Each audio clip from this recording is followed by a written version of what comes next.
हा पक्षी कोंबडीसारखा दिसतो, पण खूपच भन्नाट आहे. राखी तित्तीर, ज्याला ग्रे पार्ट्रिज म्हणतात, हा गावठी कोंबडीच्या आकाराचा पक्षी आहे. हा पक्षी आपल्याला शेतीजवळ, गवताळ प्रदेशात आणि काटेरी झुडपांमध्ये दिसतो. याच्या अंगावर तपकिरी रंगासोबत ठिपके, रेघा आणि पट्ट्यांचे सुंदर मिश्रण असते.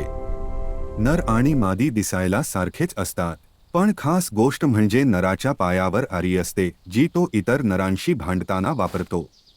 पहाट होताच हे पक्षी झाडावरून खाली उतरतात आणि जमिनीवर अन्न शोधायला लागतात. धान्य, बिया आणि लहान कीटक हे त्यांचे आवडते अन्न आहे.